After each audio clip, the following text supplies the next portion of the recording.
మీరు సైబరాబాద్ లో పెట్టిన చెట్టు ముక్క సార్ నేను అలా సైబర్ టవర్స్ లో ఎదిగి ఈ రోజు మీ ముందు నేను ఇలా అయ్యానని చెప్పుకుందామని వచ్చాను. నన్ను కన్న నా దేశం నమాం నమామి అంటూ జై తెలుగుదేశం.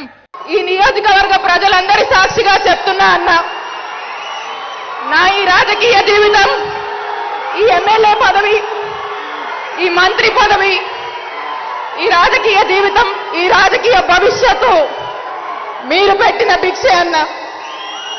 సో ఇంకో విషయం ఏంటంటే వైసీపీ ప్రభుత్వం గవర్నమెంట్ని కోల్పోవడం జరిగింది. సో జగన్మోహన్ రెడ్డిని అందరు లీడర్లు విడిపోతున్నారు. సో నిన్ననే మనం చూసుకుంటే బాలినేని గారు వెళ్ళిపోతున్నా అని చెప్పేసి జనసేన పార్టీ అధినేతను కలవడం జరిగింది. సో దానికి ముందు బాలినేని గారిని విడతల రచని కలవడం జరిగింది. సో ఆ ఇష్యూ అయితే అంటే తను మీడియాకి మొహం చాటేస్తూ పారిపోవడం జరిగింది. సో ఇవన్నీ చూసుకుంటే లాస్ట్కి వచ్చే వరకు వైసీపీ పార్టీలో జగన్మోహన్ రెడ్డి ఒక్కరిని మిగిలిపోతాడా? సో ఇక్కడ బేసిక్గా ఎట్లా ఉంటుందంటే, ఇప్పుడు ఒక పార్టీ అనేది ఓడిపోయిన తర్వాత ఇంకో పార్టీ అనేది గెలిచిన తర్వాత పార్టీ మారడం అనేది సర్వసాధారణమైన విషయం. అదేం పెద్ద వింత కాదు, ఎయిత్ వండర్ అసలే కాదు. రాజకీయ నాయకులకి ఇది శరా మామూలే. ఈ పార్టీలో అధికారంలో ఉన్నప్పుడు ఈ పార్టీలు ఉంటారు, ఈ అధికారం పోయి ఇంకో పార్టీ అధికారంకి వచ్చినప్పుడు అటు జంప్ అవుతుంటారు. ఇది వెరీ కామన్ థింగ్. కాకపోతే ఇప్పుడు మనం ఆలోచించాల్సింది ఏంటంటే, అంటే కొంతమంది ఉంటారు పార్టీ గెలిచినా ఓడిపోయినా అత్యంత వీర విధేయులు ఉంటారు. ఏది ఏమైనా సరే మేము ఈ లీడర్ తోటే ఉంటాం, చచ్చినా బతికినా ఈ లీడర్ తోటే ఉంటాం అనే కొంతమంది లీడర్స్ ఉంటారు. ఇప్పుడు పోయినసారి మీరు చూస్తే టీడీపీ ఘోరంగా ఓడిపోయింది. అలాంటప్పుడు చాలా మంది నాయకులు వెళ్ళిపోయారు, కానీ కొంతమంది మాత్రం అలాగే పార్టీని అట్టు పెట్టుకొని ఉన్నారు. అందులో ముఖ్యంగా నిమ్మల రామానాయుడు కావచ్చు, అచ్చెన్నాయుడు కావచ్చు, ఇట్లా చాలామంది లీడర్స్ ఉన్నారు. వాళ్ళందరూ కష్టమైన నష్టమైన మీతోటే ఉంటామని అట్లా కొంతమంది లీడర్స్ ఉంటారు. సో అలాగే జగన్మోహన్ రెడ్డికి కూడా చాలామంది లీడర్స్ ఉన్నారు అట్లాంటి వాళ్ళు. సో మీరు చూస్తే కొడాలి నాని కావచ్చు, బాలినేని శ్రీనివాసరెడ్డి కావచ్చు, ఇట్లా కొంతమంది ముఖ్యమైన లీడర్స్ ఉన్నారు. సో ఇక్కడ పాయింట్ ఏంట్రా అంటే, లీడర్స్ వెళ్ళిపోవడం పెద్ద మ్యాటర్ కాదు. కాకపోతే 2012లో వైఎస్ఆర్ కాంగ్రెస్ పార్టీ పెట్టిన తర్వాత కేవలం రాజశేఖర్ రెడ్డి మీద ఉన్నటువంటి అభిమానంతో జగన్మోహన్ రెడ్డికి మనం అండగా నిలబడాలి, మనకు రాజశేఖర్ రెడ్డి పెట్టిన భిక్ష ఈ కెరియరు. సో కాబట్టి ఈరోజు మనం అండగా ఉండాలనే ఉద్దేశంతో ఆనాడు 2012లో మంత్రి పదవి కూడా రాజీనామా చేసి వచ్చినటువంటి సందర్భం. ఆ మంత్రి పదవి కేవలం ఆంధ్రప్రదేశ్ సంబంధించిన ఉమ్మడి ఆంధ్రప్రదేశ్ అంటే 10 కోట్ల మందికి సంబంధించినటువంటి మంత్రి పదవిని కూడా దారాదత్తంగా కేవలం జగన్మోహన్ రెడ్డి కోసం ఆ టికెట్కి అతను ఆ రాజీనామా చేసి మంత్రి పదవి వదులుకొని వచ్చిండు. అంటే అక్కడ మనం అర్థం చేసుకోవాలి, అతనికి బాలినేని శ్రీనివాసరెడ్డి గారికి జగన్మోహన్ రెడ్డి మీద కానీ అతని ఫ్యామిలీ మీద కానీ ఎంత బాండింగ్ ఉంటే, ఎంత మర్యాద గౌరవం లేకపోతే మంత్రి పదవి దానం చేసి వస్తాడు. చాలా పెద్ద విషయం అది. సో అలాంటి మనిషి జగన్మోహన్ రెడ్డి కోసం వచ్చినప్పుడు ఈరోజు ఆ మనిషి జగన్మోహన్ రెడ్డి నుంచి విడిపోతున్నాడు అంటే ఎంతో బలమైన కారణం లేకపోతే ఈ విషయాలు జరగవు. ఎందుకంటే ఇట్ ఈస్ వెరీ క్లియర్. ఇప్పుడు లాస్ట్ టైం అతను చెప్పినట్టుగా పోయిన గవర్నమెంట్లో మంత్రి పదవులు అనేది 2.5 సంవత్సరమే ఇస్తాను, తర్వాత అందరినీ తీసేసి మళ్ళీ కొత్త వాళ్ళకి ఇస్తానని చెప్పడం జరిగింది. సో అట్లాంటప్పుడు ఆ 2.5 సంవత్సరం పీరియడ్ అయిపోయిన తర్వాత ఉన్న వాళ్ళు మొత్తాన్ని తీయకుండా 12 మందిని అలాగే పెట్టి బాలినేని శ్రీనివాసరెడ్డి అనే పర్సన్కి మంత్రి పదవి తీసేయడం జరిగింది. ఎందుకంటే అతను ప్రకాశం జిల్లాలో వైఎస్ఆర్ కాంగ్రెస్ పార్టీకి గుండెకాయలు అంటాడు. ప్రతి సీటు, ప్రతి నియోజకవర్గాన్ని శాసించగల స్థాయి ఉన్న నాయకుడు అతను. అలాంటి నాయకుడికి నువ్వు మినిమం గౌరవం ఇచ్చుకోవాలి కదా. సో అలా కాకుండా అతను మంత్రి పదవి తీసేసావు ఆ రోజు. అలాగే అందరినీ తీసేసిన అంటున్నావు, కానీ అదే జిల్లాలో మళ్ళీ సురేష్కి కూడా అదే మంత్రి పదవి ఇచ్చి అలాగే అతను 5 సంవత్సరాలు కంటిన్యూ చేసావు. సరే ఎందుకు చేసావు ఏంటి అనేది పిలిపించుకొని మాట్లాడితే దట్ ఈజ్ వన్ థింగ్. సామాజిక సమీకరణాల పట్ల మేము ఇట్లా ఇస్తున్నాం ఇట్లా అని చెప్తే ఓకే, కానీ మేము ఇవ్వట్లేదు, ఎవరికి ఇవ్వట్లేదు అని చెప్పారు. ఆ రోజు అతను తీసేశారు, మళ్ళీ పెట్టారు.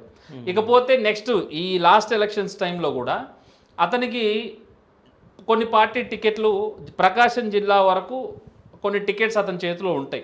అతను ఎవరికి టికెట్ ఇవ్వమంటే వాళ్ళకి ఇస్తారు. బేసిక్గా ఏంటంటే ఏ జిల్లాకైనా సరే ఒక పార్టీకి పెద్ద ఉంటాడు, వాళ్ళని బట్టి ఉంటుంది.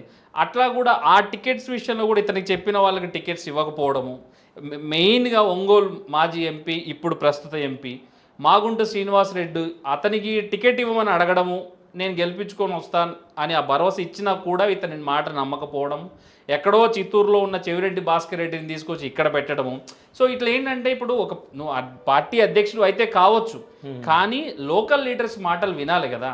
ఇక్కడ ఏంటంటే ఒకటే పోకట, నా ముఖం చూసి ఓట్లు వేస్తారు, నేను చెప్పిన వాళ్ళకి గెలిపిస్తారు, నేను ఎవరిని పెట్టినా కూడా అంటే ఎట్లా అయిపోయిందంటే ఒక కుక్కను పెట్టి కూడా నేను గెలిపించుకోగలను అనే ధోరణిలోకి అధినాయకుడు వెళ్ళిపోయినప్పుడు డెఫినెట్గా ఎవరికైనా సరే సెల్ఫ్ రెస్పెక్ట్ అనేది ఒకటి ఉంటుంది. అది కోల్పోయినప్పుడు నీ పార్టీ, నీ పదవి, ఇంకేదన్నా కూడా వీళ్ళకి పెద్ద అనిపించదు. సో కాబట్టి ఏంటంటే జగన్మోహన్ రెడ్డి ఇక్కడ ఆలోచించాల్సింది బాలినేని శ్రీనివాస్ రెడ్డి గురించో, విడుదల రజనీ గురించో, సామినేని ఉదయ్ భాను గురించో, ఇంకెవరి గురించో కాదు. ఎందుకు వెళ్ళిపోతున్నారు నా దగ్గర నుంచి, నేను ఎందుకు ఆ నమ్మకం ఇవ్వలేకపోతున్నా అనేది ఆత్మవిమర్శ చేసుకోవాలి ఒక నాయకుడు అనేవాడు. సో లీడర్స్ అందరు వెళ్ళిపోతే ఎండ్ ఆఫ్ ద డే నువ్వు ఒక్కడు ఏం చేస్తావు ఇక్కడ కూర్చొని? ఏం చేయలేవు కదా. సో లీడర్స్ అనేది చాలా చాలా ఇంపార్టెంట్ పార్టీకి. అలాంటప్పుడు నువ్వు లీడర్స్తో కూర్చోబెట్టుకొని అన్న ఏం చేస్తే బాగుంటుంది, ఎట్లా చేస్తే బాగుంటుంది, ఎవరికి టికెట్ ఇద్దామో నువ్వు పార్టీ లీడర్స్ తోటి మాట్లాడి కార్యకర్తల ఆ ఆశలకు అనుగుణంగా నువ్వు నిర్ణయాలు తీసుకో. దాన్ని ఎవరైనా స్వాగతిస్తారు, గెలిచినా ఓడిపోయిన తర్వాత సంగతి. ఎందుకంటే ఇప్పుడు పార్టీ మారడానికి మెయిన్ కారణం ఏం చెప్తున్నాడు ఈయన, నేను ఏది చెప్పినా కూడా వినరు. అవును, ఓకే, వాళ్ళు ఏ డెసిషన్ తీసుకున్నా మేము తలంచాలి, అది ఒకవేళ తప్పుడు నిర్ణయం అయితే మేము తప్పని చెప్తే మేము వాళ్ళకి వ్యతిరేకం అవుతున్నాము. సో అలాంటప్పుడు ఇంకేం చేస్తారు పార్టీలో ఉండి? ఇప్పుడు నా మాట నువ్వు విన్నప్పుడు నేను ఇంక నీ పార్టీలో ఎందుకు? సో కాబట్టి ఇక్కడ ఆలోచించుకోవాల్సింది ఏంటంటే, జనాలు కూడా గ్రహించాల్సింది ఏంటంటే, వ్యక్తి యొక్క మనస్తత్వం ఏ విధంగా ఉందనేది మనం ఆలోచించాలి. నీకు అంత దగ్గర వాళ్ళే నిన్ను విడిచి వెళ్ళిపోతున్నప్పుడు సో పీపుల్ షుడ్ అండర్స్టాండ్, అరే వాళ్ళే ఉంటలేరంటే ఏదో ఉంది, something is wrong with that guy. So అలాంటప్పుడు పీపుల్ షుడ్ థింక్. ఎలక్షన్స్ ముందే యాక్చువల్లీ బాలినేని గారు ఎలక్షన్స్ ముందే వెళ్ళిపోవాలి జనసేనకి, అక్కడి నుంచే కంటెస్ట్ చేయాలి, అది కన్ఫర్మ్ అయింది. కాకపోతే వాళ్ళు ఏంటంటే అతనికి ఒక 200 కోట్లు గవర్నమెంట్ అధికారికంగా ఫండ్స్ రిలీజ్ చేసి ఒంగోలులో 25,000 మందికి ఇళ్ల పట్టాలు ఇచ్చారు ఎలక్షన్స్ ముందు. ఎందుకంటే బాలినేని శ్రీనివాస్ రెడ్డి వాగ్దానం అది ఎలక్షన్స్ ముందు 2019లో గెలిచిన తర్వాత చెప్పిండు అది, నేను 25,000 మందికి ఇళ్ల పట్టాలు ఇస్తేనే ఓటు అడుగుతా, లేదంటే లేదని. ఆయన అప్పుడే రెడీ అయిపోయిండు. ఆయన కనుక వీళ్ళు ఫండ్స్ కనుక రిలీజ్ చేయకుండా అది కనుక అతను ఇళ్ల పట్టాలు ఇవ్వలేకపోతే నేను ఓట్లు అడగలేను కాబట్టి నేను జనసేనకి వెళ్ళిపోదామని అప్పుడే డిసైడ్ అయ్యాడు. కాకపోతే అప్పుడు వీళ్ళు అది అర్థం చేసుకొని ఫండ్స్ రిలీజ్ చేశారు, అక్కడ ఆ ప్లాట్లు అందరికి ఇచ్చేసారు, అయినా కూడా ఫలితం దక్కలేదు. కాకపోతే ఇక్కడ ఏంటంటే ఒక లీడర్ వెళ్ళిపోతున్నాడు అంటే దానికి 1,00,000 కారణాలు ఉంటాయి, అవన్నీ వన్ బై వన్ రెక్టిఫై చేసుకోవాలి. ఆయన క్లియర్గా చెప్పిండు, అక్కడ ఒక కోటరీ నడుస్తుంది, జగన్మోహన్ రెడ్డి చుట్టూ ఒక కోటరీ ఉంది. సో ఈ కోటరీ దాటి మమ్మల్ని లోపల పోనిస్తలేరు, డైరెక్ట్ లీడర్ తోటి మమ్మల్ని కనెక్ట్ అయితే మేము మా బాధలు చెప్పుకుంటాం. ఆ కోటరీ ఎవరై ఉంటారు? ఇట్ ఈస్ వెరీ క్లియర్ కదా, అందరు చెప్తున్నారు. వైవి సుబ్బారెడ్డి కావచ్చు, విజయసాయి రెడ్డి కావచ్చు, ధనుంజయ రెడ్డి కావచ్చు, వీళ్ళందరూ కోటరీ అని ఎలక్షన్స్ అయిపోయిన తర్వాత ఓడిపోయిన ప్రతి ఎమ్మెల్యే చెప్పిన పేర్లే, అవేమి పెద్ద సీక్రెట్ ఏం కూడా కాదు, ఓపెన్గా మీడియాలో చెప్పిన పేర్లే.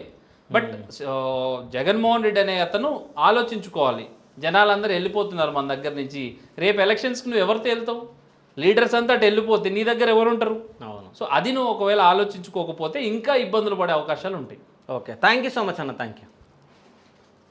ఎంత